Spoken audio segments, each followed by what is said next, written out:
Ya, halo semuanya. Apa kabar? Semoga masih baik-baik saja ya. Tetap semangat. Kembali lagi di Fisika itu Sulit. Kali ini kita akan melanjutkan fluida dinamis, yaitu materi penerapan hukum Bernoulli. Lanjut. Ya, penerapan hukum Bernoulli.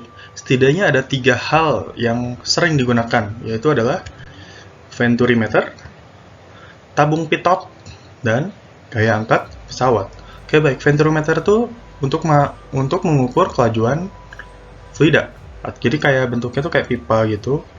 Terus tengahnya tuh agak mengecil. Jadi akan diukur situ kelajuan airnya di situ berapa. Tabung pitot pun sama tapi dia kelajuan udara. Jadi ada di pesawat-pesawat di tabung pitot tuh. Dan bagaimana pesawat bisa mengangkat itu juga menggunakan penerapan hukum Bernoulli. Oke, baik. Venturimeter ada dua. Venturimeter tanpa manometer dan venturimeter dengan manometer. Oh ya, sebelumnya Bapak tidak akan terlalu banyak menjelaskan, jadi ini hanya sebatas materi yang lewat aja, jadi jangan terlalu pusing kalau nggak bisa, nggak apa-apa. Venturimeter tanpa manometer. Manometer itu adalah, apa ya namanya? Alat untuk mengukur tekanan, tapi berbeda dengan barometer. Manometer itu alat untuk mengukur tekanan pada keadaan tertutup atau pada kondisi yang tertutup. Kalau barometer kan kondisi terbuka. Nah, ada dua rumus. Oh ya, ini manometer kayak gini dulu bentuknya. Jadi pipa yang ada menyempitnya, terus ada pipa yang ke atas. Nah, ini tanpa manometer bentuknya seperti ini. Kalau dengan manometer seperti ini. Nah, ini tuh biasanya isinya ada fluida lagi, raksa atau apa gitu, beda. Nanti ada berbeda ketinggiannya lah, itu yang akan dicek.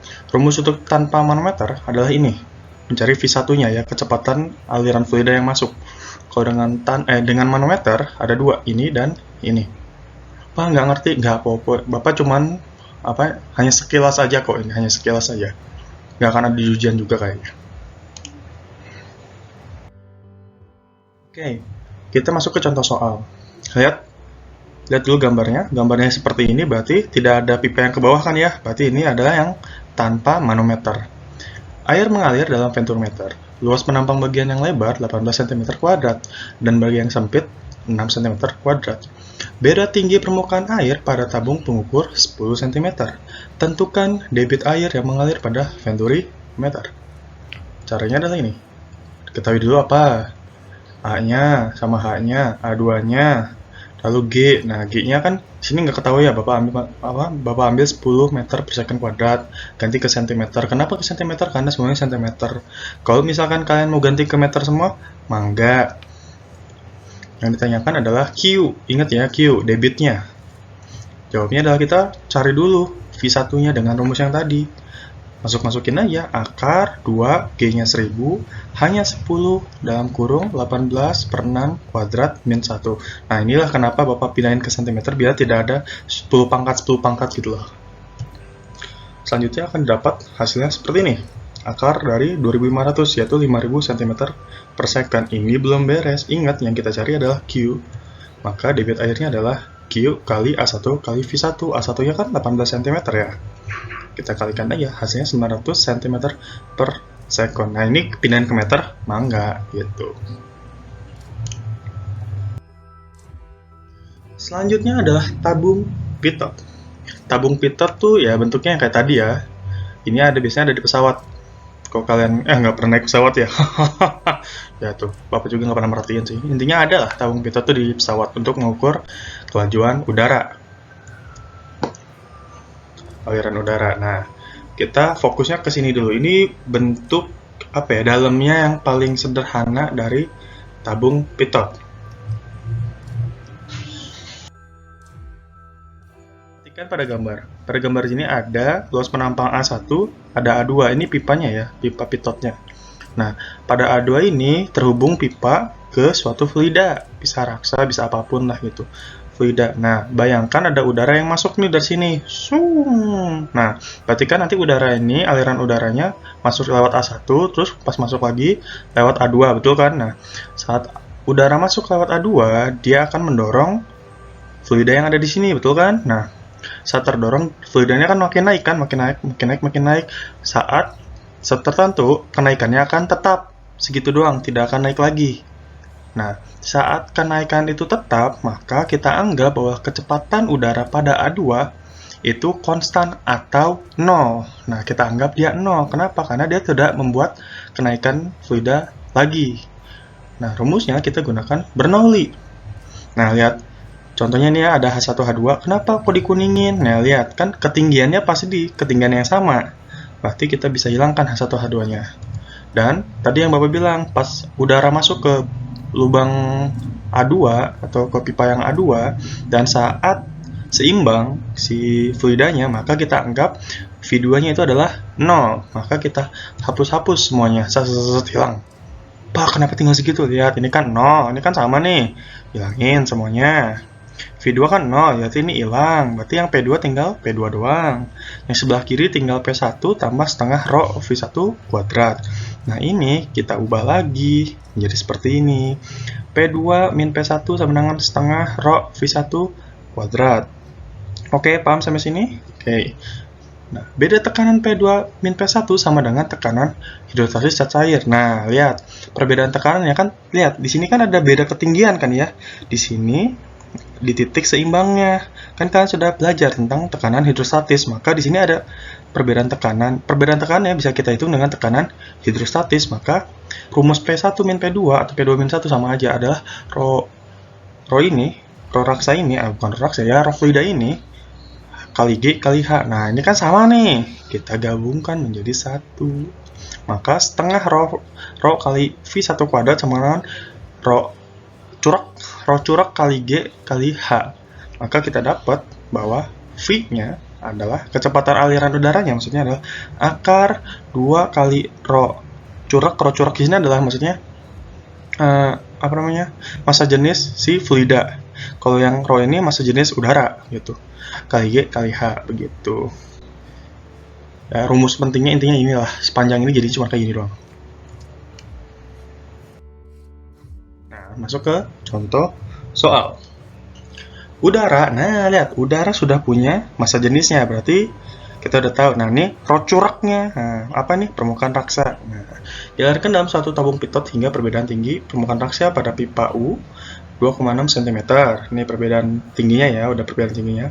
P curaknya atau rho curaknya adalah 13,6. Jika G-nya 980, Pak, kenapa G-nya 980? Lihat, cm. Nah, ubah dulu boleh atau enggak juga nggak apa-apa. Tentukan kecepatan aliran udara dalam tabung pitot tersebut. Oke, yang diketahui adalah ini. Rho udara 1,3 kg. Kita ganti ke gram. Kenapa ke gram? Karena semuanya gram. Kayak tadi lagi aja. Kalau kalian pengen ubah dari gram ke kilogramnya, monggo, nggak apa-apa. Semuanya ini udah ada. Yang ditanyakan adalah kecepatan aliran udara V-nya. Maka, rumusnya kayak tadi. Pakai yang ini. Yang atasnya raksa ya, yang bawahnya udara. Masukin aja. Akar 2 kali 13,6 kali 980 kali 2,6 per 1,3 kali 10 pangkat min 3. Ini udah main kalkulator, tapi kalau lagi ujian biasa bisa mungkin jangan pakai kalkulator ya. Lalu dapat yang seperti ini. 1,3 sama 2,6 bisa dicoret jadi 2. 10 pangkat min 3 dikatasin jadi 10 pangkat 3. Dikalikan semua, hasilnya akan mendapatkan seperti ini. Nah, kalau kalian kayak gini udah benar, tapi kalau kalian pengen diakarin lagi, kurang lebih ini berapa ya?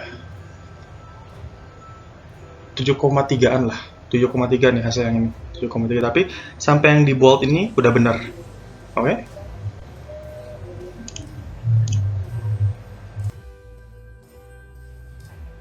Oke, baik. Selanjutnya adalah gaya angkat pesawat. Yang pasti adalah pemikirannya atau pertanyaannya adalah kenapa pesawat bisa terbang? Nah, sebenarnya rahasianya ada di bentuk sayapnya. Ini bentuk sayapnya dari samping kalau kita jadikan 2 dimensi.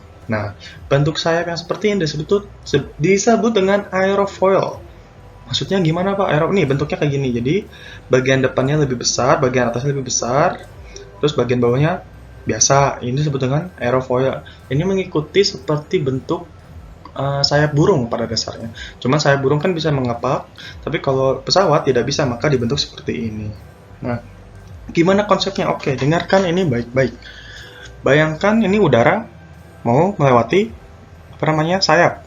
Nah, bayangkan udara ini ada sepasang kekasih, anjay. Pasangan kekasih ya, si A dan si B. Nah, dia selalu bersama-sama. Saat ketemu si sayap pesawat, mereka terpisah.